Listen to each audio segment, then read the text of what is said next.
My name is Andreas Andersson. I'm a 35-year-old Swede. Streamer, fisherman, yeah, sure. Been fishing with a fly rod since I was about 12 years old. I got my first fly tying and fly fishing kit at Christmas. I was 12 or 13 years old. I started testing it at a local fishing club and had some guys teaching tying. So I was actually tying before I was fly fishing. The first flies I tied was salmon flies on tubes, Atlantic salmon flies, and I don't think I've ever fished for Atlantic salmon, but that's how it started. Nowadays my focus is on streamers, big streamers, and I think it's the most fun type of tying because I can do a lot. Color combos, different actions, that's important to me. And to me it's also the most fun way to fish, even though I still put a lot of time into dry fly fishing. My job is selling cars, but I spend just about as much time tying flies professionally nowadays for people all over the world. I send flies to 35 plus countries nowadays now, and that's really cool because I get to tie for a wide variety of species. From a lot of flies goes to the US. I would say 80%. Mostly trout streamers, bass, musky stuff as well, but also flies for salmon in Mongolia and kudu cod in Australia. And it's all cool because a lot of those fish I've never tried for. So it's cool how international things have become thanks to social media and the internet. I don't even have a website and I'm still plenty busy tying flies, so that's cool.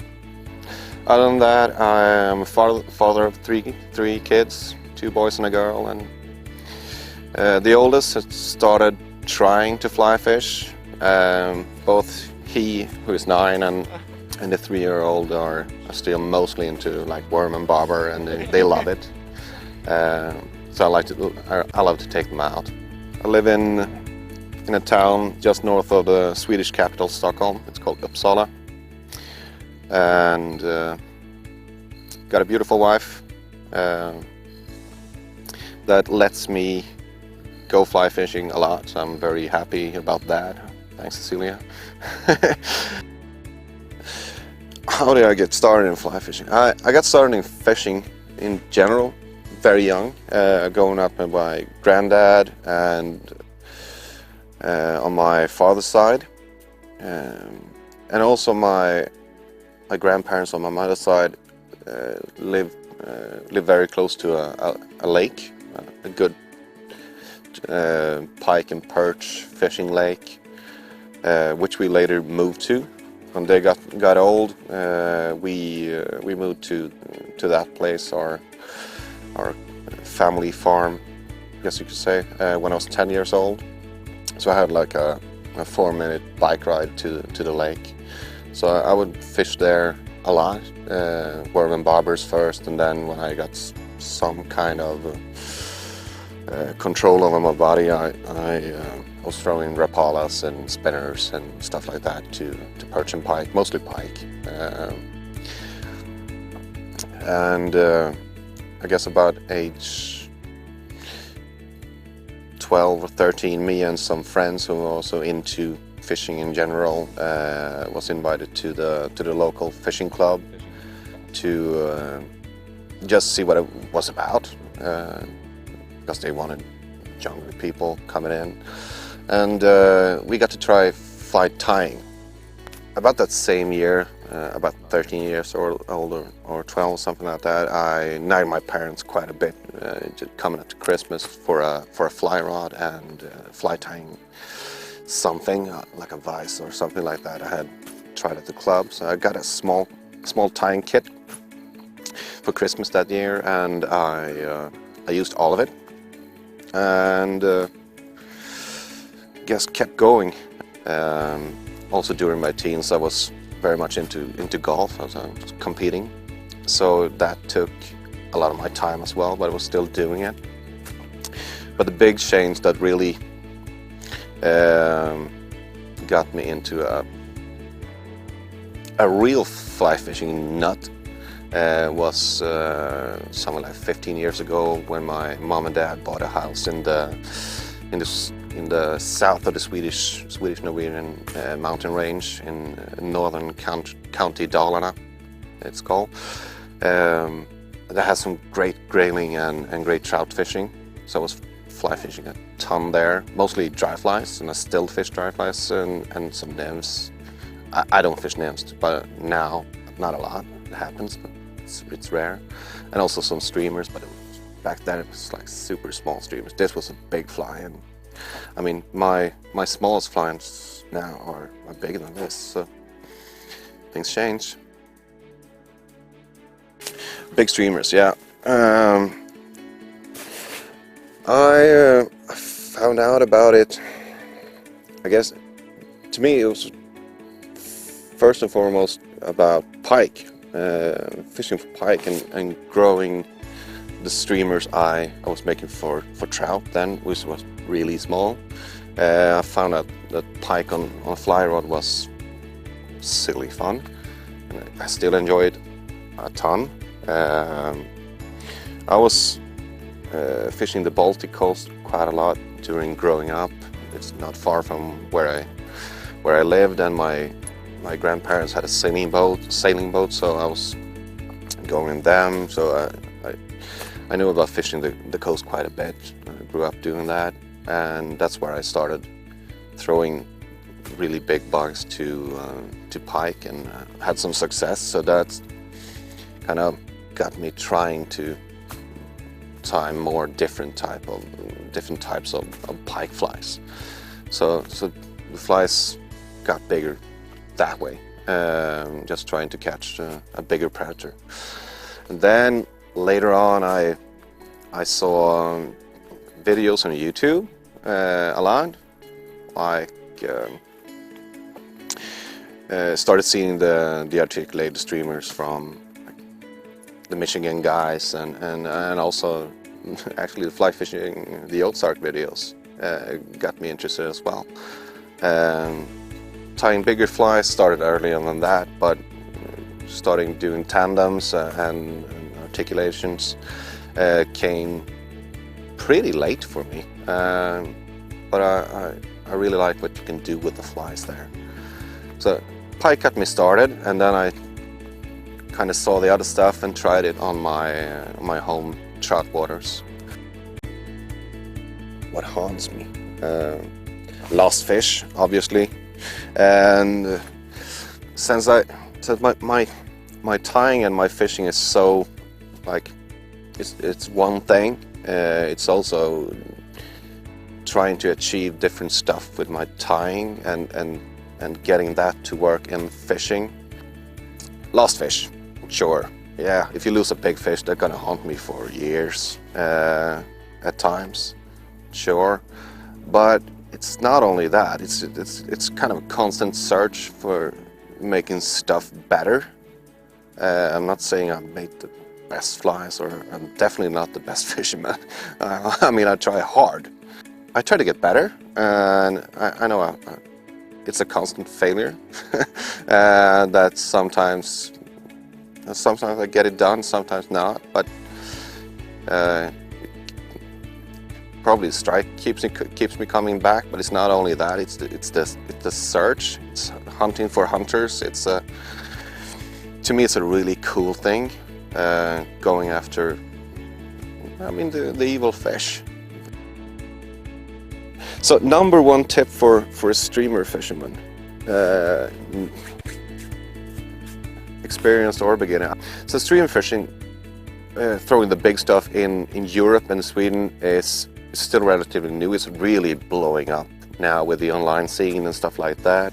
But what I see when I take my friends out, some of them are super experienced, like all-star good type of dry fly fishermen, like really good. But streamer fishing, a lot to learn. What I see a lot is false casting, and that's something that really bugs me to see. So the number one tip would easily be get the fly in the water quick, especially if you're in a drift boat or in a situation like that, because you're going to give up water, and that's where the fish is. So false casting is one. Learn to punch out a fly, or don't be afraid to give it some effort. It's not this pretty little bamboo thing. It's get it there. That's probably my first thing. Get it in the water quick. I try to do it myself. I get kind of sick when I do an extra false cast because I'm giving up 2 yards, and a fish can be in those 2 yards. So that's the biggest thing to me, and I probably got a lot more stuff that not only bugs me that I want to kind of share, but animate the fly is another one. Just straight stripping the same length all the time will make a fly just won't do much. So give it a tug with an extra tug with a line hand, give it a jerk strip, Michigan style, or whatever. Just play with it. To me, the presentation part is big. You can do a lot by just manipulating the fly. It's going to be more fun as well, because it's really an active way of fishing. You're doing something. You're not just stripping and hoping. So make sure you just do something with it, because it will reflect in the fly, and it will make it a lot more fun. And it's about fun. Favorite streamer? Oh my, that's 15. Favorite streamer. If I have to pick just one streamer for... Oh, that's really hard. That's an evil question. I'll pick the Ragdolly, my own pattern. I know it. I know what I can do with it, and in different water conditions and in different rivers. I fished it for many years, and I know it. But I wouldn't want to go with one fly, or never go with one fly unless it was a one fly competition, and then I would pick a Ragdolly.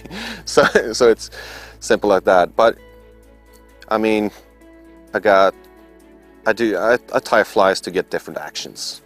So that's why picking one fly is so hard. I wanna have this action, maybe darting side to side, maybe making a dive and then stall and wiggle. If it's cold in the spring, I might need a jig, a slow jig or a fast jig. If I'm fishing pocket waters, I'm gonna need maybe a heavy fly to just drop it into buckets. And if I'm fishing big water, like the white behind me, I'm gonna need a swim fly that I can cast a long way, that's low weight but still swims a lot. If I'm fishing small water, weight will be a non-issue, because I'm gonna be just lobbing it basically, or even kind of bow and arrow stuff if I'm fishing really tight waters. So favorite streamers, it's a varying concept. My favorite material, another evil one, of course. Yeah, sure. It's hard to pick just one, but if I had to pick one, it's not that hard. I would probably pick craft fur, because I can do a lot of stuff with it, or flash, or bucktail. So, lately I've been using craft fur a lot, both for heads and bodies and tails. And why is simple? Because I'm getting a lot of movement, and I can control it pretty well, and I'm not paying that much in casting weight. It's really that simple. I get I get marabou or bunny strip action out of a fly that weighs a lot less. So that's why. But you can't use it to tie a big fly. Now you have to put other stuff to lift it.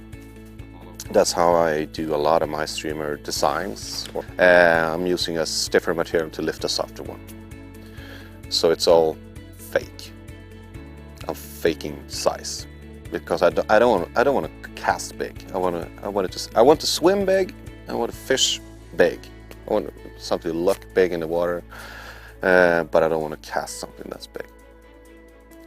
I think it helps my accuracy a lot when fishing it, and also it's just less work.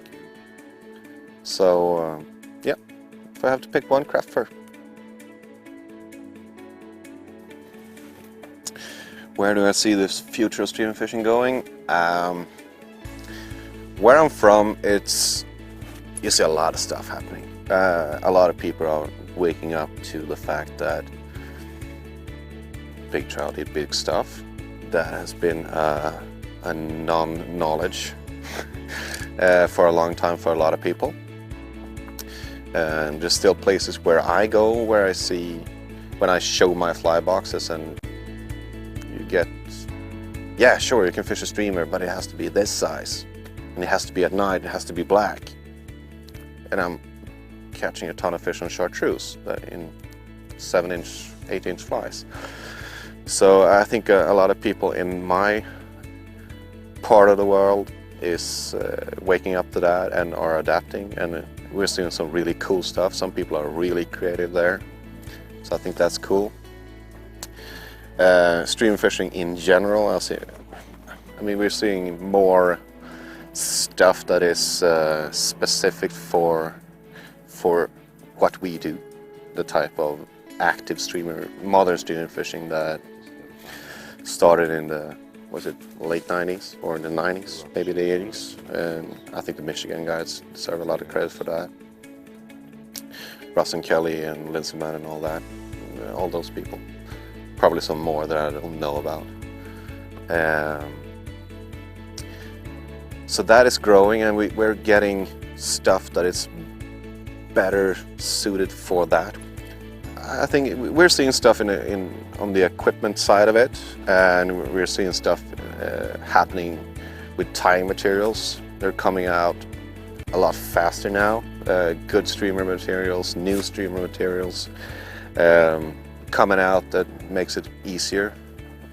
I mean, if you want to tie like a simple good streamer now, you can pick up a few things and just wrap it on the hook, and it's got to be a decent fishing streamer.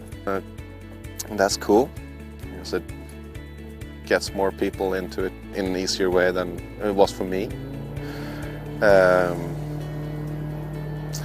Yeah, there's stuff happening all around. So we're seeing techniques, we're seeing equipment, we're seeing tying materials, we're seeing lines.